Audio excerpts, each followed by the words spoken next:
Hello guys! At syempre, good morning muna rito at good evening dyan. Ay mali pala, good morning pala dyan at good evening rito.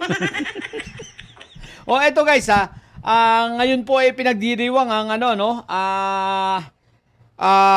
pagkakapanalo natin sa UNCLOS. Almost a decade na yata ang nakakaraan. Yeah, almost a decade, no? Tama ba? 2016, yeah. Tama. Halos isang dekada na nakakaraan ng pagkakapanalo natin sa UNCLOS. Kaya tayo nakikidiwang at nakikiisa sa patuloy na pakikipaglaban at patuloy na pag-angkin ng ating namang kasarinlan, no, ng ating sariling karagatan, no, at atong exclusive economic zone natin, ang WPS, okay? WPS atin ito. Okay. So tayo nakikiisa. Pero guys ito naman ang ipinagtataka ko. At sa bagay, hindi ko naman ito pinagtataka na pala. Hindi natin dapat ipagtaka. Sapagkat ito naman ay regular na nangyayari. Taon-taon. Pinagdiriwang naman natin ang pagkakapanalo natin ito sa UNCLOS. Pero taon-taon din, wala ba kayong napapansin? Taon-taon din na tuwing tayo nagdiriwang ng pagkakapanalo natin ito sa arbitral ruling, no?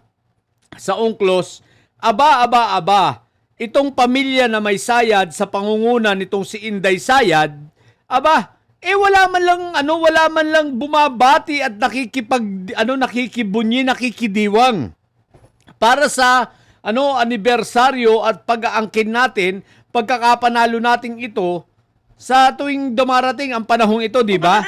Wala ka man lang maririnig sa pamilyang may sayad.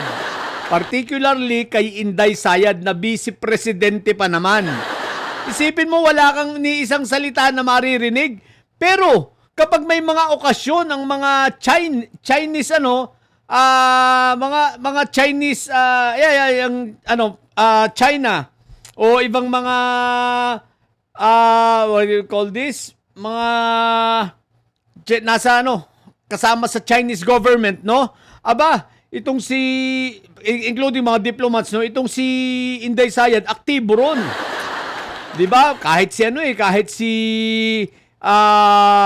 Antipetra, 'di ba? Pero ngayon wala kang naririnig sa kanila, tahimik sila. Guys, 'di ba? Diyan mo makikita ang pagkakaiba ng mga politikong mga tunay na makabansa at mga politikong chinator at mga pro-China. Diba? Yung mga pro-China ngayon, na mga politiko, tahimik lahat sila. Pero yung mga politiko na mga nagmamahal talaga bansa, kita mo sila yung may ingay, sila yung mga nagpo-post, sila yung mga nagbumabati sa ating pag-alala sa pagkakapanalo natin ito sa UNCLOS, no? At hindi lang yan. Wala ba kayong napapansin?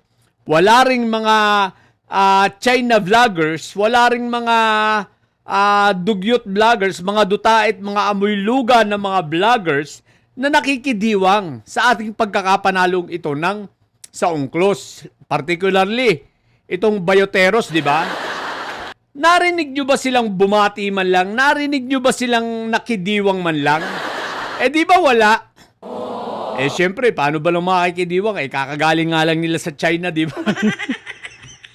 So dito mo rin makikita ang mga dugyot na vloggers versus dito sa mga vloggers na nagmamahal para sa bansa, hindi lamang ang mga vloggers na para sa administrasyon, maging itong mga dilaw pink, basta nagmamahal sa bansa, makikita mo na ipinopost nila nagsishare sila na patungkol sa pagkakapanalo natin sa WPS, sa UNCLOS, di ba? Dito mo makikitang-kita mo ang diferensya, pero lahat ng mga vloggers, ng mga didilis, ng mga pro-China, wala kang makikita. Wala kang maririnig man lang sa kanila. Lahat sila ay tahimik. Pero hindi lang mga vloggers, pati yung mga supporter, makikita mo, may didilis bang nag-ingay at nagsabi na nagtatanggol sa ating WPS? At ngayon wala ka talagang makikita sa kanila kundi maninira pa. Itong mga sa mga comment section, magbibida-bida pa at maninira pa at ipagtatanggol pa talaga ang China. O di ba habang tayo na mga nagmamahal sa Pilipinas talaga para sa bansa ay tumatayo at ipinagsisigawan atin ang WPS, atin ang Batanes, di ba? Habang sila, nung aangkinin na ang Batanes, pati ang Palawan, tuwan-tuwa pa. Ang may nagsabi pa nga, sa China naman talaga yan. O di ba si mga siraulo? Kaya nga ang panalangin ko, sana, Lord, patamaan mo ng kidlat ang mga didilis nito. Kung hindi mo man patamaan ng kidlat, patuloy mo pong paghirapin sila at wag nang bigyan ng maayos na buhay. Total mga siraulo naman yan eh. Hindi yan deserve ang kaayusan ng buhay na makakamit yan ng maayos na buhay, no, dahil sa kagaguhan ng mga yan, sa pagiging traidor, makapili, di ba? So sana Panginoon itong mga ito pabayaan mo sila. 'Di ba? Mga siraulo Talagang tuwan-tuwa sila na ang China isipin mo gumagawa ng propaganda, kanila raw ang Batanes, kanila ang Palawan. Aba, ang mga didilis na yung mga ito tuwan-tuwa pa mga hinayupak. Tapos naman itong mga nasa gobyerno, mga tahimik lahat, gobyernong nasa gobyerno ng mga didilis ang tinutukoy ko tahimik lahat sila at sila ay walang pakialam. O, di ba? Narinig mo na ba itong sila Lepiste? Narinig mo na ba itong sila Marcotae? O ang INC? Bakit hindi kayo man lang tumatayo at ipaglaban ninyo ang WPS? O, Iglesia ni Kulto? Bakit hindi man lang namin marinig sa inyo na ipinaglalaban nyo ang WPS? Bakit hindi man lang kayo tumatayo para sa WPS? Bakit? Kasi pro-China rin kayong mga hinayupa kayo. Di ba ga? Kita nyo naman paano hindi namin masasabing pro-China kayo? Di ba si Marcotae ninyo talagang ipinaglalaban ng China? Bakit? Sino bang magdidikta kay Marcotae? Di ba kayo naman? Yung mga pamunuan ninyo mga kulto kayong mga hinayupa kayo, di ba ga? So, ngayon, kaya wala sila. Baliwala lang sa kanila yan. Yung WPS na yan, wala lang, no?